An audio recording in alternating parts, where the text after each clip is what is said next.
coping skill that keeps on giving. Today I'll be showing you guys how to make instant comfort boxes. I learned this from the art therapist at my OCD intensive outpatient program, so I am in no way taking credit for it, but it was so much fun that I wanted to show you guys. The goal of the comfort box is to give you something to cheer you up when you're feeling a negative emotion.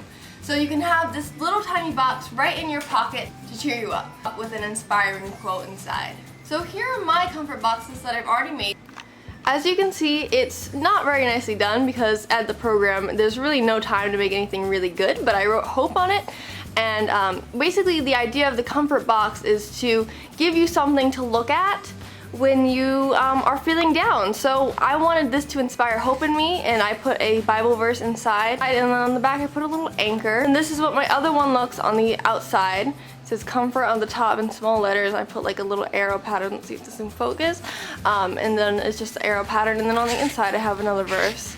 I decorated it with different papers. Here's what you'll need: scissors, liquid glue, a small matchbox, scrapbooking paper or patterned paper, a quote that makes you feel warm and fuzzy inside, or a quote that makes you feel liberated and strong, and something to write with. And basically you can use anything you want to decorate it, so I suggest getting like little things to decorate it. You could use glitter glue, you could use pom-poms, or any small item that you could use to decorate a tiny little matchbox. Step number 1, pick out a piece of scrapbook paper to use on your matchbox. Voila! If you don't have any scrapbook paper, you could always print out a pattern from online. That's actually what I did with this box because I was cheap and didn't want to buy scrapbook paper at the time. Now you want to trace each side of your box onto the back of the scrapbooking paper. To do this, you want to make sure you have every side covered that you're going to be well covering. So I want to start with this side, right? And I want to trace this. Then I'm going to line this side up with what I just traced and trace that. Then I'm going to do this side again. Now I'm going to do this side again. And we don't want to do the other two sides because those are going to be where it opens. This is what it should look like at the end with all of these 4 sides traced. Now you're going to want to cut this out along the outside lines, and we're going to be folding this around the box. So you don't want to cut on these lines, just the outside. Alright, now I have the outside of my box right here. I'm going to fold it along to see if it works. Fold it along the sides. And make sure you get a good crease. See, it fits. Now make sure you get a good crease on each of the folds so it fits well. So I'm going to fold this really well, crease it up, then I'm going to fold this one, and then this one lastly. Now that I have the outside of my box all folded up nicely, I'm going to wrap it around and glue it on. Now you don't want to use too much glue, but you want to use enough glue so that it sticks. Obviously that's what glue is for. So I'm just going to outline it on each side. And I'm going to just place the box on like so.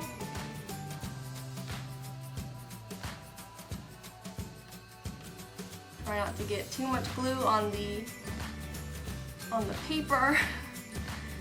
And I'm just gonna add a little more glue right here. Hold it down to make sure that it goes on smoothly, kind of adjust the box, the wrapping, to make sure it's in line with the box, etc. You know, things that you do when crafting. And like I said before, make sure these 2 sides are open because this is how the box is going to open. Now I do have a little bit of side showing over here, so I'm gonna try to scoot this over, but if I can't, okay, it's scooted over. But one thing I want to stress is that perfection is impossible, so there's really no use in trying to make it absolutely 100% perfect. I used to have perfectionism OCD, and I used to make sure every art piece was perfect, and I'd redraw and redraw, and it was just a mess because I'd end up making it worse every time. But being in the OCD program helped me to realize that you don't need everything to be perfect for it to be beautiful. You know, I mean, like me, I'm imperfect, but I am so beautiful, you know, I'm so adorable and beautiful, as you guys always tell me. No, I'm just kidding. But, see, my box doesn't have to be perfect for it to be a beautiful box. A lot of the kids in the OCD program would take a really long time to do their art projects, but the thing is, they could never really finish because art therapy was only so long. So doing that helped me really to challenge my OCD and start to accept my imperfections more and realize that it's okay to be imperfect. So if you're struggling right now to have your box be perfect, don't worry about it.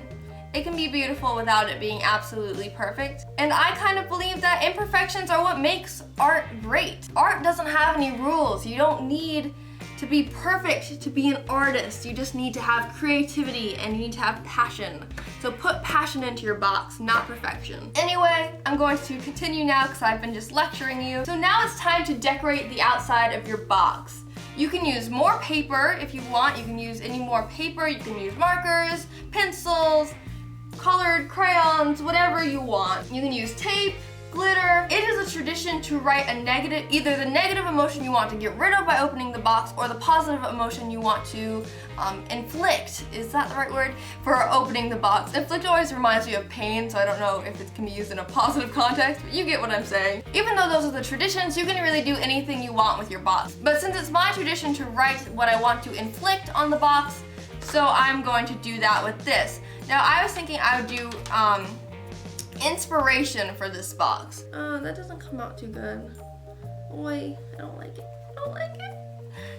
Alright, that didn't come out too good, but I'm gonna keep going. I'm going to embrace my imperfections. Probably should have written in the stars, but you know, I can't go back now. Oh, if I trace it, it looks better. But I can't go back now. I'm just going to accept my imperfection. And I'm going to continue on my box because I'm sure it will be beautiful by the end. It's beautiful now. Hey, what am I saying? It's beautiful now. So inspiration, my box of inspiration. And then I can also add glitter and stuff like that. As you can see, I'm kind of just making this up as I go along, but I'm going to outline this blocks in some glitter glue if I can get it out. And here it comes.